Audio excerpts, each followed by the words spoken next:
A lot of toy fans know me as a Masters of the Universe guy. I started my toy career at Mattel, and despite rumors to the contrary on other sites and YouTube channels, I was not fired from Mattel. I left Mattel because I had an opportunity to go work on Star Wars toys at Jakks Pacific.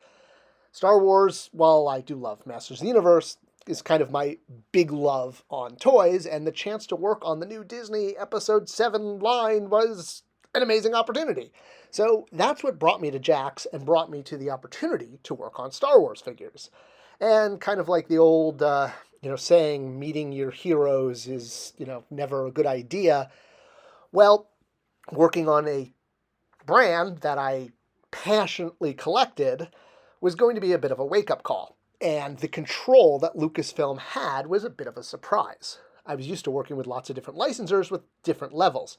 With Lucasfilm, with Episode 7, and more so Disney, which now owned Lucasfilm, we were basically literally told who could be released when. We, meaning Jakks and Hasbro, all licensors, were given literally kind of, photo lists with code names and told you can do this figure here and this figure then. It's actually what contributed to the whole Where's Rey thing. I think that way too much blame got put on toy companies, specifically Hasbro, especially with their Monopoly set, for not including Rey. And I know there was a whole issue of people looking for her from day one.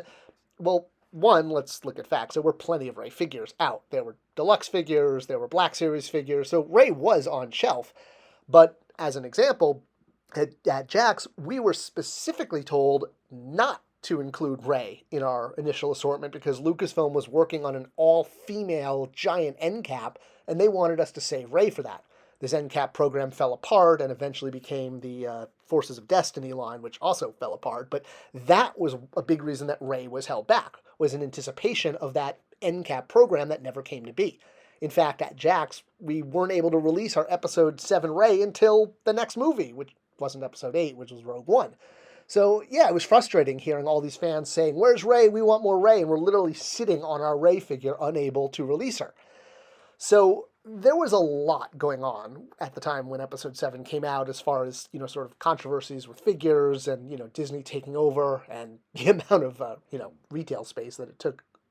But what was really fascinating to me as a toy maker and a fan of Star Wars toys was how much was missing in action. And this was deliberate because there were key characters, and this isn't secret news, I mean, everybody knows about this, that were specifically banned from being in the Episode 7 launch line. I kind of talked about how Rey was shuffled off to what would have been a larger program that never happened, but everyone knows how Luke Skywalker from Episode 7 was not allowed to be made as a toy, nor could you show Rey with a lightsaber. In fact, when a lightsaber Rey figure was sold at Walmart early, Hasbro actually, or was it Lucasfilm, sued the fan that put images of the toy they bought legally at Walmart online because they were trying to hide the lightsaber reveal. All right, so holding back on Luke basically just created pent-up demand. So by the time Luke became available to make, like I said, Lucasfilm dictated when figures could be released. Well, there was just so much of an onslaught of Luke figures, way more than the market needed. Basic, deluxe, etc., etc. And another one that fell through this kind of interesting net was the Rathaar figure. So this was a figure character from Episode 7, giant squid monster. Everybody loves squid monsters, right? Going back to our love of Cthulhu. And the Rathaar came with Balak ticks? I don't know. Look it up. Anyway, it was a dude in a black outfit with no helmet. Probably one of the worst toys for a kid because it's not a main character. He doesn't have a helmet on. He's not wearing armor. He's just wearing a black outfit. So, yeah, squid monster cool, random guy with, a Beatles haircut and a black suit with no cool features. Not that great. And what's fascinating is the reason this was released,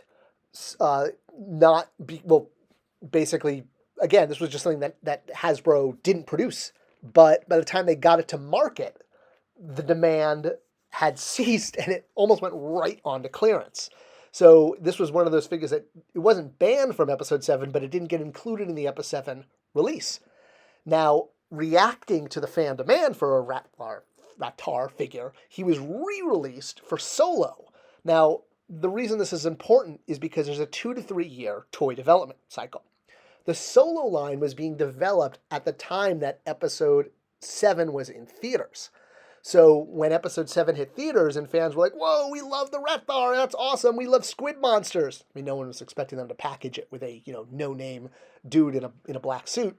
So it got re-released in a Force Link 2.0 package that sat on the shelf at the same time as the Force Link 1.0 on clearance. You literally had the same toy sitting next to itself.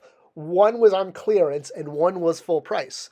And this was a perfect example of fans looking and falling in love with a character when the movie came out, but there was no toy, so demanding one was made, but it takes 2 to 3 years, and by the time it got made, fan demand was no longer there.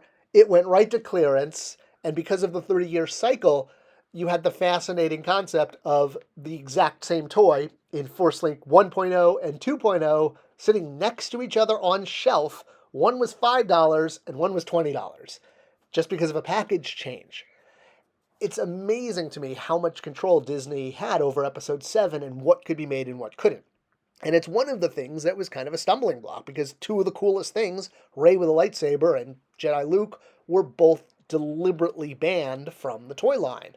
And because of that, the pent-up demand for these runneth over, which is why we had so many Lukes and so many Rathaars later on, because the development cycle, once these were allowed to be made, or once Hasbro became aware of the demand for the Rathaar, well, you had this very bizarre case of too many Lukes, not enough Reys, and too many Rathaars, one on clearance and one not. Lucasfilm and Disney have definitely backed off since then, and you can tell from the Hasbro lineup that they allow them to explore the classic trilogy way more. So it's probably a good thing. These sell better. All right, I hope you enjoyed this video, and it was an interesting look behind the scenes of some of the frustrations of a toy maker making Episode 7 product, and the interesting holdbacks and how the toy cycle affected that. Thanks for watching. Thanks for sharing. It's the best way to support this channel, and I'll see you guys in the next video.